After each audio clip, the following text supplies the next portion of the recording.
2019년도 이제 새해가 시작되었고 첫 주일 예배를 여러분 건강한 모습으로 이렇게 함께 예배 드리게 돼서 하나님께 감사드립니다. 1년 52주 계속해서 여러분 건강한 모습으로 또 성령 충만한 모습으로 함께 예배 드릴 수 있는 은혜가 여러분 1년 내내 있기를 주님의 이름으로 축복합니다. 사람마다 새해를 맞이하는 방법은 각자 다릅니다. 어떤 사람은 높은 산에 올라가서 1분, 2분이라도 새해를 먼저 보고 싶은 마음에 산을 올라가는 분이 계십니다.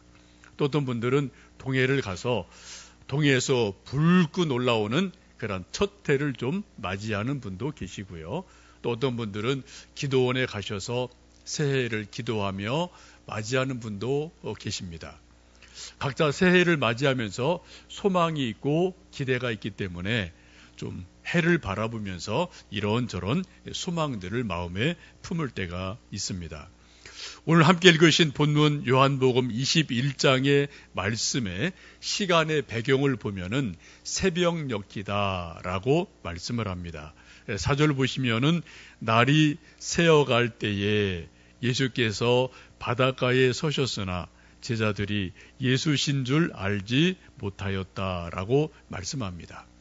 이 시간적인 것을 보면은 새벽 아직 환하게 해가 뜨기 전이어서 예수님이 바닷가에 호숫가에 서셨지만은 배에 있던 제자들이 예수님을 알아볼 수 없는 정도로 좀 어슴푸레한 그런 새벽녘이었음을 말씀을 합니다. 여러분 하루의 시작은 새벽에 시작이 되죠. 1년의 시작은 1월 1일입니다. 우리 믿는 사람들에게 1년의 시작은 첫 주일이 1년의 시작이라고 볼 수가 있겠습니다. 그런 말이 있습니다, 여러분. 역사는 새벽에 일어난다라는 말이 있습니다. 여러분 6.25 언제 일어났죠? 새벽에 일어났어요. 5.16 언제 일어났습니까? 새벽에 일어났어요. 성경 보시면은 믿음의 조상 아브라함도 새벽의 사람이라고 성경은 말씀을 합니다. 아침 일찍 일어나 이런 것들이 아브라함에게 계속 따라가는 그러한 말씀입니다. 또 다윗도 보면은 내가 새벽을 깨우리로다 라고 시편에서 여러 번 고백을 하고 있는 모습을 볼 수가 있습니다. 시편 46편 5절의 말씀 보시면 하나님이 그 성중에 계심에 성이 흔들리지 아니할 것이라 새벽에 하나님이 도우시리로다 라고 말씀합니다. 여러분 하나님이 꼭 새벽에만 역사하시나요? 아니요. 하나님은 무소부재하신 분입니다. 시간을 초월하시는 분이에요. 그러나 우리 인간은 시간의 존재이기 때문에 우리 인간편에서 봤을 때는 하루가 시작하는 새벽에 그 첫 시간에 하나님이 우리를 만나 주신다라고 보시면 좋겠습니다. 여러분 1년을 또 시작하시면서 하나님의 은혜를 사모하는 여러분들 할 수만 있으면 건강이 허락하시면 여러분 여건이 허락하시면 새벽을 깨워서 새벽에 기도하시면 좋겠습니다. 교회 오시면 좋고요. 교회 오실 여건이 잘 안 되시면은 계신 집에서라도 새벽에 찬송 부르고 말씀 읽고 큐티하고 하여튼 새벽을 하루를 시작할 때 어쨌든 말씀과 더불어서 하루하루 시작하시는 여러분 되시기를 주님의 이름으로 축복합니다. 지금 이 이른 새벽에 베드로가 예수님을 극적으로 만나는 그 지역을 오늘 성경 말씀 보시면은 디베랴 호수라고 말씀을 합니다. 지도를 좀 보여드리겠습니다. 디베랴 호수라는 것은 갈릴리 호수를 말합니다. 성경에 보시면은 디베랴 호수, 갈릴리 호수 이 두 가지 말이 혼용이 되어져요. 어떤 때는 디베랴 바다, 갈릴리 바다 혹은 호수, 이 호수 바다도 같이 혼용이 되는 것을 여러분 아실 수가 있습니다. 본래 우리에게 익숙한 것은 갈릴리 바다, 갈릴리 호수죠. 근데 왜 오늘 요한복음 21장에서는 이것을 디베랴 호수라고 말씀을 했을까요? 여기 역사적인 배경이 있습니다. 이 당시 예수님이 전에 당시에 헤롯 왕이 유대 나라를 오랜 동안 통치를 했죠. 근데 헤롯 왕을 왕으로 인정한 사람이 누군가요? 로마 황제입니다. 근데 로마 황제가 티베리우스라는 황제가 있었어요. 그래서 이 분봉 왕인 헤롯 왕 입장에서는 어쨌든 로마 황제 이름을 좀 높여드려야 돼요. 그래서 신도시를 만들면서 그곳 이름을 티베리우스라고 황제 이름으로 도시를 만들게 됩니다. 그것이 우리 식으로 말하면 디베랴라고 발음이 되어지는 거죠. 그래서 많은 사람들이 갈릴리 호수를 갈릴리 호수 혹은 경우에 따라서는 디베랴 바다 호수라고 이야기를 하곤 합니다. 여러분 역사를 보시면 세계 수많은 큰 도시 지명 가운데도 그 당시에 황제 이름으로 도시를 만든 것들이 꽤 많이 있습니다. 지금도 있어요. 그런 대표적인 게 뭐가 있죠? 알렉산드리아, 콘스탄티노플, 다 이게 황제 이름으로 도시들을 지은 거예요. 그리고 지금도 그런 이름들이 있고 조금 변경된 일들이 지금도 있습니다. 여러분 우리가 살고 있는 이 광교 지역에 호수가 저쪽에 있죠. 이 호수를 우리 많은 사람들은 광교 호수라고 이야기합니다. 그래서 친구 만날 때 산책할 때 우리 광교 호수 가서 산책하자, 운동하자 이런 얘기 우리가 종종 합니다. 근데 수원에서 오래 사신 분들, 이 용인에서 오래 사신 분들은 광교 호수라는 말보다 더 친숙한 말이 있어요. 뭐죠? 원천 저수지. 이게 더 여기 오래 사신 분들은 익숙한 말이에요. 원천 저수지.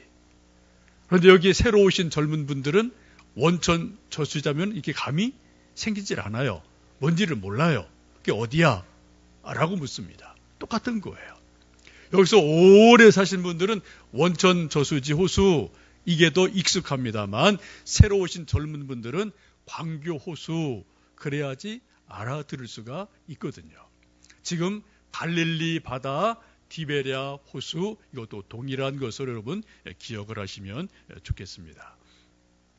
이 베드로에게는 늘 예수님에 대해서 죄송한 마음이 있습니다.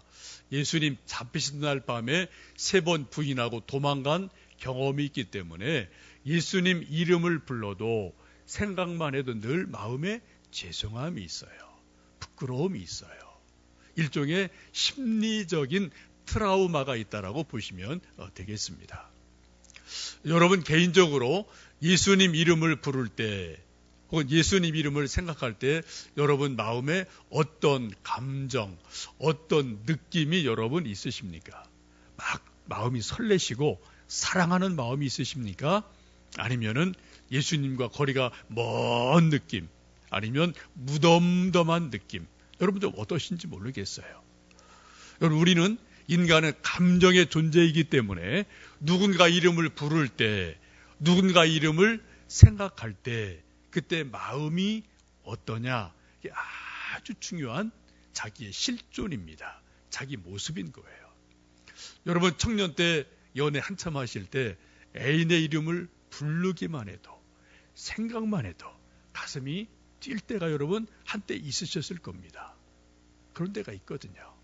근데 그 이름이 지금은 그냥 무덤덤한 그냥 이름으로 기억되고 부를 때가 또 이제 세월 지나가면 있지 않습니까? 여러분 예수님의 이름을 여러분 부르실 때 어떤 느낌이 드시나요? 설레임이 있으십니까? 정말 사모하는 마음이 있으십니까? 아니면 그냥 무덤덤합니까? 아니면은 먼 거리감을 혹 느끼고 계시지는 않는지요? 지금 베드로 입장에서는 예수님 이름을 부를 때, 예수님 이름을 기억할 때 마음에 설레임보다는 부담이 있어요. 죄송함이 있어요. 면목이 없는 그런 베드로이기도 합니다. 그래서 동료 친구들 몇 사람과 더불어서 바다로 가서 고기를 잡는 모습이 오늘 본문의 말씀입니다. 베드로의 지금 마음에는 공허함이 있고 허전함이 있고 왠지 모를 쓸쓸함이 베드로 마음속에 있음을 우리 성경 말씀 속에서 그 행간을 읽어 볼 수가 있습니다. 여러분 혹시 인생을 살다가 왠지 모르게 마음이 허전하다, 쓸쓸하다, 공허하다, 그러한 느낌을 가끔 여러분 느껴보실 때가 있지 않으십니까? 집에 가면은 가족 다 있어요. 부모 있고 자녀 있고 남편 아내 다 있습니다. 또 집에 가면은 먹을 거 냉장고에 가득 차 있어요. 일주일, 한 달 먹어도 넘칠 만한 양식이 냉장고에 여기저기 가득 있습니다. 우리가 또 심심할 때 텔레비전만 켜면은 뭐 수많은 채널들이 뭐 노래, 드라마에 뭐 개그에 뭐에 수많은 게 있어요. 멀리 갈 거 없습니다.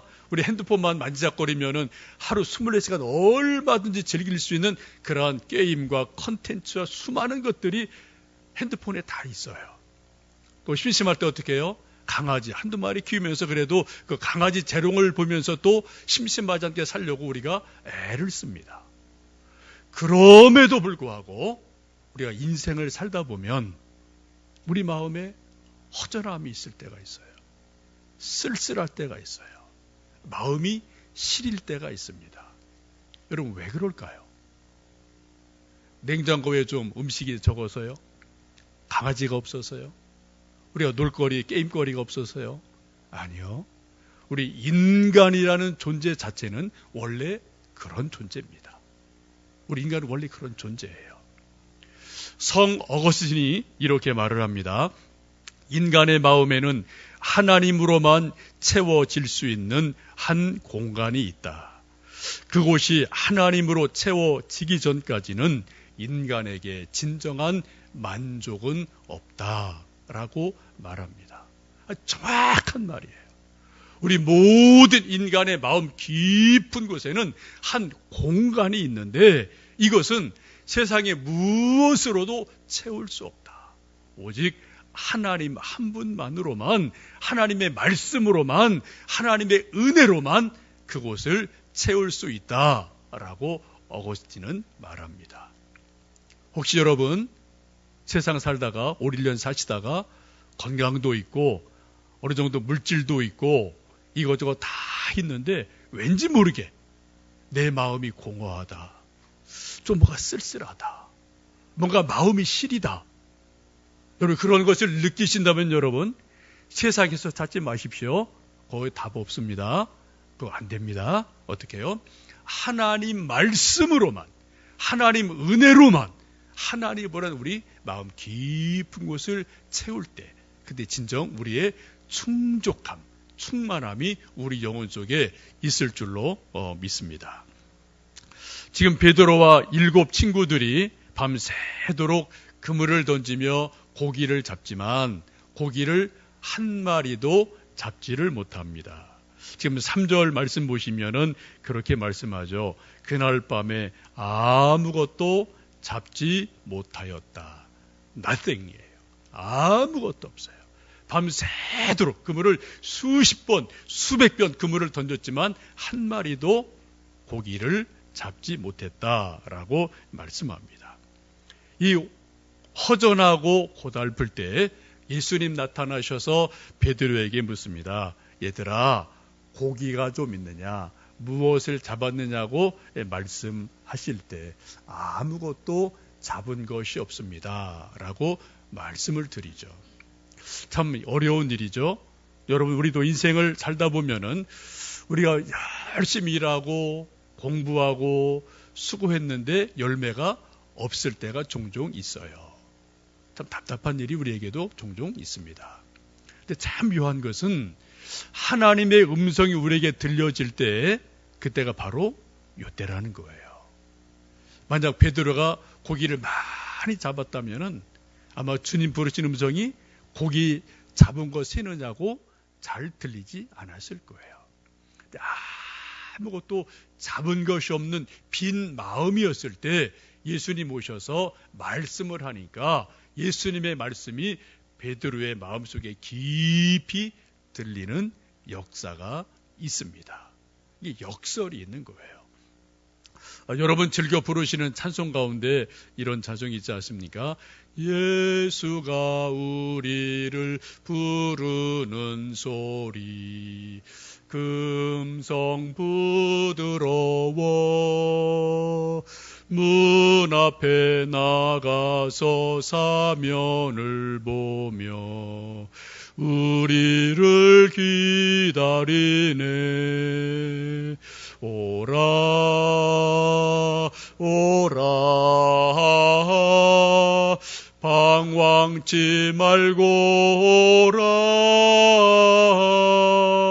죄 있는 자들아 이리로 오라 주 예수 앞에 오라. 예수님 음성이 우리 사람들에게 잘 들릴 때가 되게 언젠가요? 우리가 병들었을 때, 우리가 낙심할 때, 우리가 가난할 때, 우리 마음에 뭔가 사무치게 공허함이 있을 때, 그때 예수님의 음성이 참 묘하게도 우리 마음 깊은 곳으로 들리는 것을 우리는 종종 경험을 합니다.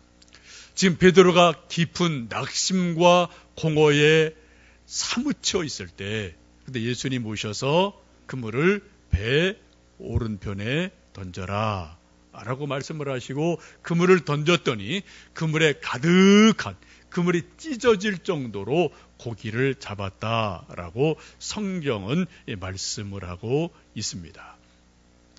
여러분, 이 말씀에서 여러분 한 가지 기억하실 것은 이 베드로가 예수님의 말씀에 순종해서 배 오른편에 그물을 던질 수 있었던 것은 첫 번째는 예수님 말씀이 들렸기 때문이죠. 또 하나는 뭘까요? 예수님에 대한 베드로의 신앙 체험이 있었기 때문에 가능한 겁니다. 3년 전으로 거슬러 올라가면은 베드로가 어느 날 밤새도록 그물을 던져도 고기를 잡지 못하던 어느 날이 있었어요. 그때 예수님 베드로 찾아오셔서 저 깊은 데 가서 그물을 던져라 라고 말씀을 하셨고, 베드로 생각에는 맞지 않지만 내가 말씀을 의지해서 그물을 던지겠습니다 라고 말하고 그물을 던졌더니 고기를 가득 잡아요. 그리고 요한의 배까지 채울 정도로 고기를 잡는 3년 전의 체험이 있습니다. 하나님 경험이 있어요. 여러분, 우리가 신앙생활을 계속 지탱할 수 있고 계속 우리 믿음이 진보할 수 있는 것은 이런 가끔의 신앙 체험이 있으셔야 돼요. 하나님 경험이 있으셔야 돼요. 요것이 마치 징검다리 같이 되어서 우리가 한 단계 점프할 때 요 신앙 체험이 디딤돌이 되어져서 그 다음 단계를 넘어갈 수 있는 큰 은혜가 됩니다. 지금 베드로의 경우에 3년 전에 고기를 가득 잡았던 주님의 말씀이 있었기 때문에 지금 이 시간도 아무것도 잡은 것이 없지만 주님 말씀 의지해서 오른편에 그물을 던지고 그리고 가득 고기를 잡는 놀라운 은혜를 체험합니다. 여러분, 올 한 해도 여러분 주님 말씀 의지해서 그물을 던지고 공부를 하고 사업을 하고 기도를 하고 전도를 할 때 그물이 가득 차는 놀라운 은혜가 있기를 주님의 이름으로 축복합니다. 오늘 말씀 보시면은 배 오른편에 던져라 라는 말씀이 있어요. 왜 하필 여러분 왼편, 앞, 뒤가 아니고 오른편일까요? 예수님이 거기에 고기를 모아 놓으신 거예요. 그죠? 그쪽에. 만약 이 말씀을 듣고도 이제 베드로가 왼편으로 던졌다면은 분명히 고기 못 잡았을 겁니다. 뒤쪽으로 던졌어도 고기 못 잡았을 거예요. 요 순간은, 적어도 요 순간은 예수님께서 배 오른편에 고기를 모아 놓으신 거예요. 예배해 놓으신 그 어떤 일들이 있단 말입니다. 우리가 인생을 살다 보면은 우리는 늘 두 가지에서 고민할 때가 있어요. 하나는 속도입니다. 하나는 방향입니다. 세상의 모든 사람들, 세상은 속도를 강조합니다. 신기록을 강조를 합니다. 여러분 4년마다 열리는 올림픽 보십시오. 가끔 여러분 보시는데 달리기 선수들 100m 선수들 4년 내내 하는 거 밥 먹고 잠자고 운동하는 거예요. 전지훈련합니다. 4년 내내 뜀박질을 하는 거죠. 100m 선수 뭐 하려고요?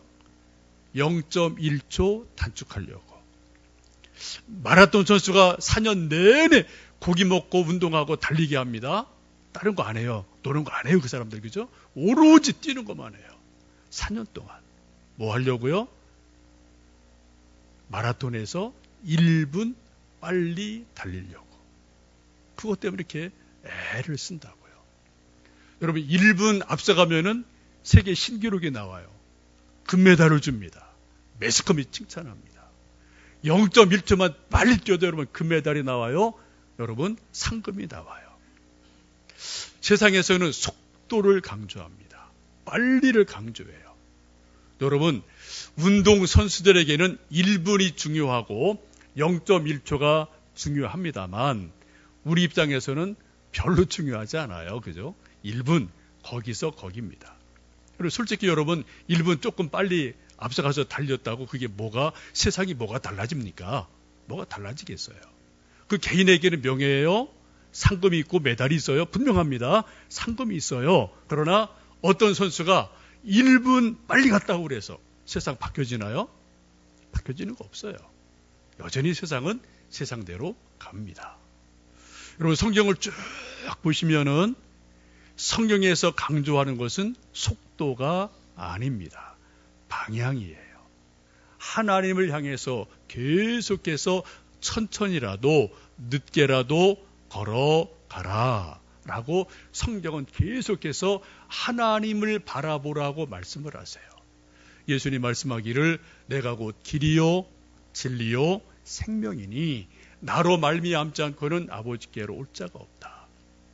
하나님 아브라함 부르시고 하나님의 약속을 이루어 주시기까지 25년의 세월이 기다려졌습니다.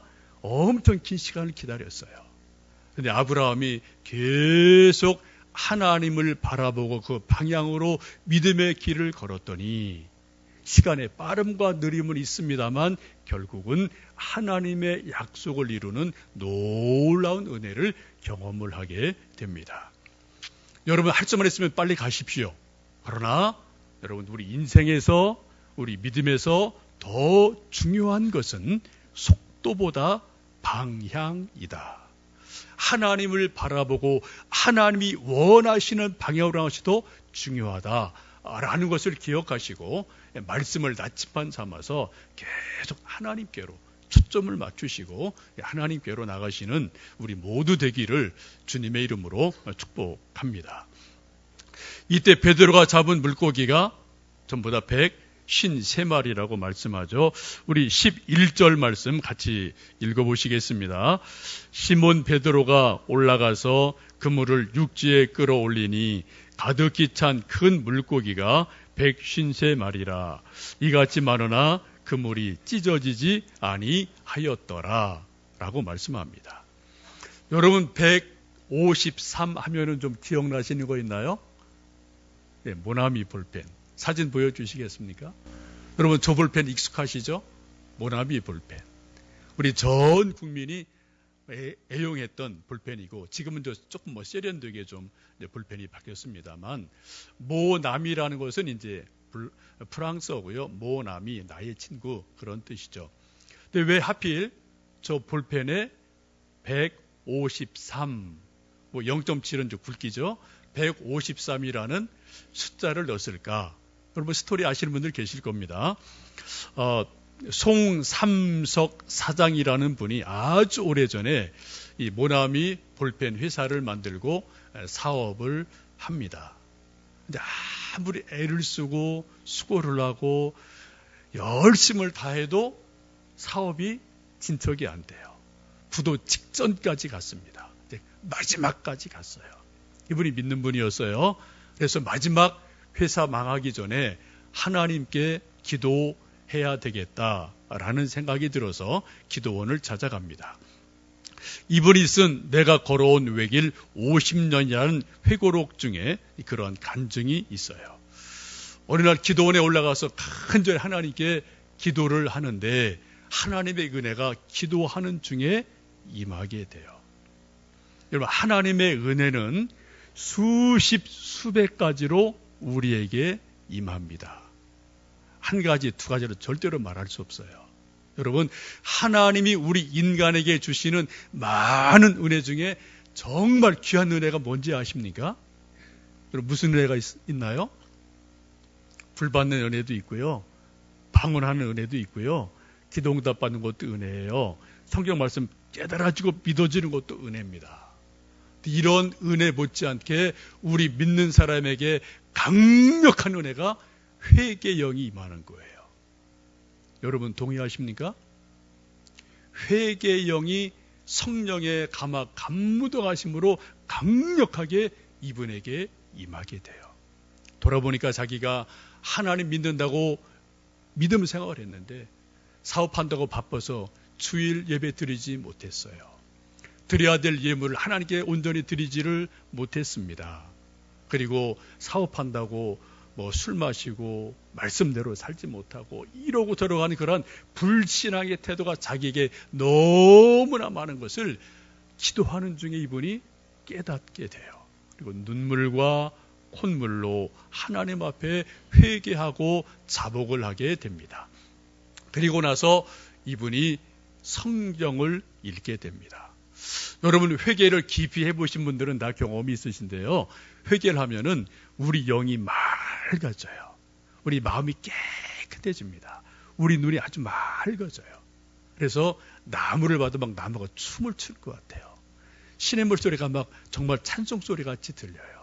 새 소리가 정말 그냥 새 우는 게 아니라 새의 노래 소리로 들릴 때가 있거든요.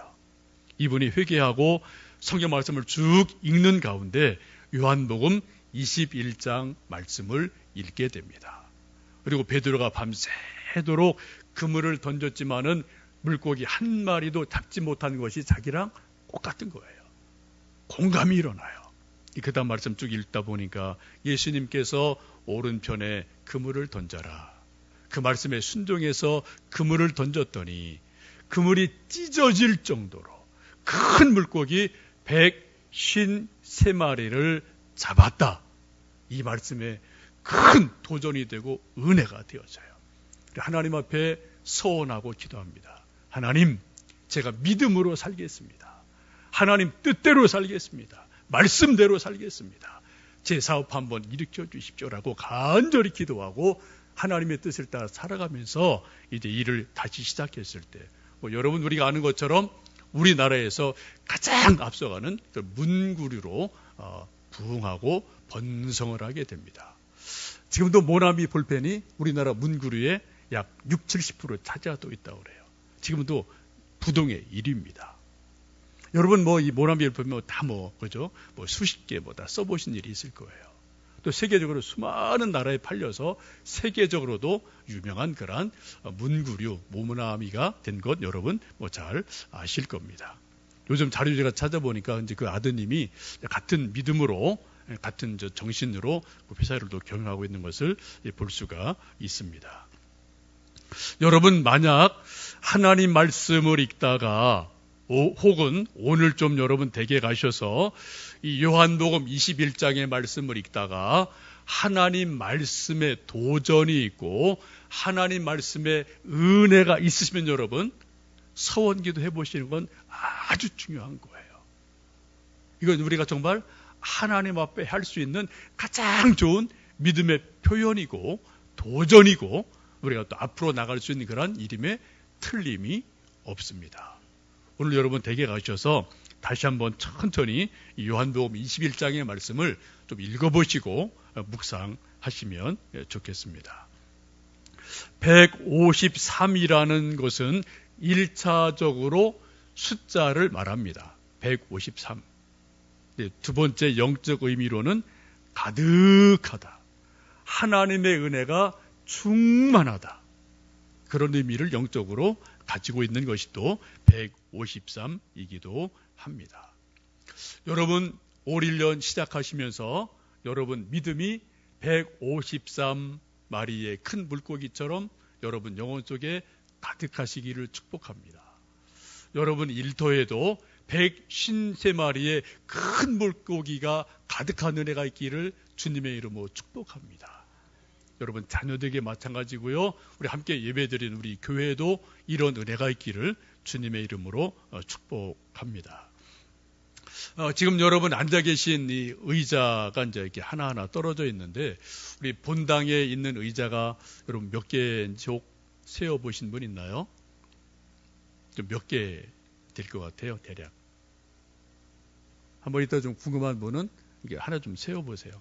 뭐 이렇게 아주 많지 않으니까 대본 한 몇 분이면 계산 딱 나옵니다. 제가 좀 어제 설교 마무리하고 준비하면서 좀 본당에 와서 기도하고 잠깐 우리 이 예배당 의자가 몇 개인가 세어봤어요.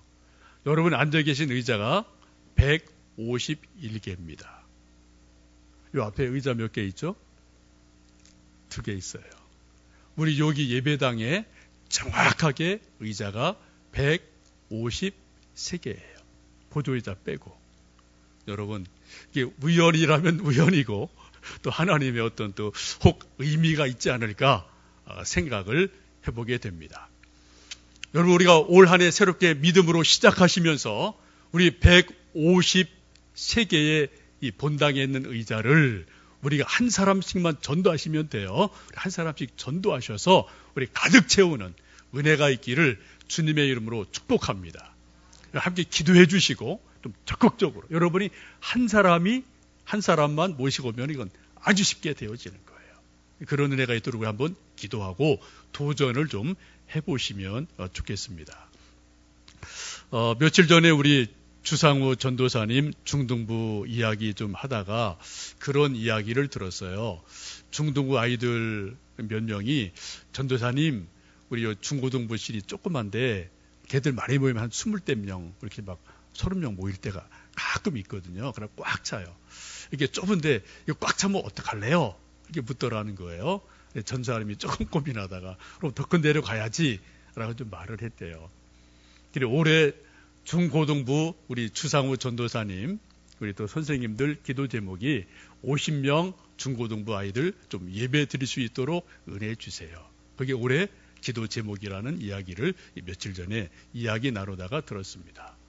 여러분 축복해 주시고 기도해 주시고 또 우리 자녀들 또 중고등부로 안내해서 또 유치부로 안내해서 아동부로 안내해서 좀 예배마다 가득 차기를 축복합니다. 여러분 2019년도 새해를 시작하시면서 여러분 영혼 속에 여러분 가정 속에 여러분 일터 중에 하나님이 주시는 은혜 물고기 153마리가 가득한 은혜가 있기를 주님의 이름으로 축복합니다. 어떻게 해요? 주님 말씀을 의지해서 말씀대로 오른편에 그물을 던졌더니 그러한 일이 일어나게 됩니다. 우리 교회적으로는 여러분이 기도하시고 한 분씩 전도하셔서 우리 교회 153명의 하나님 믿는 사람들이 기도하는 사람들이 찬송하는 사람들이 가득할 수 있는 그런 한 해가 될 수 있도록 여러분 기도해 주시고 여러분 정말 전도해 주시고 함께 하나님의 나라를 세워가는 은혜가 있기를 주님의 이름으로 축복합니다. 제가 오늘 첫째 주일이어서 주보에 비전 선포식이라는 것을 메모를 해드렸고 거기 7가지를 제가 좀 썼습니다. 이따 좀 예배 마칠 때쯤 일어나서 함께 좀 제창하시면 좋겠는데요. 이런 내용입니다. 우리 교회는 영성, 치유, 선교를 지향하는 교회입니다. 첫 번째, 예수님의 마음을 본받는 성도가 됩시다. 두 날개로 날아오르는 교회가 됩시다. 인대를 양성하는 교회가 됩시다. 평신도가 운영하는 교회가 됩시다. 상식이 통하는 행복한 교회가 됩시다. 미인 대칭 감 비불 교회가 됩시다. 출석교인 200명 교회로 부흥합시다. 이런 것을 비전으로 삼고 기도 제목으로 삼고 올 1년간 여러분 함께 기도해 주시고 이 비전에 동참해 주시고 힘을 모아 주셔서 정말 이런 일들이 일어나는 큰 은혜를 함께 누리는 한 해가 될 수 있기를 주님의 이름으로 축복합니다.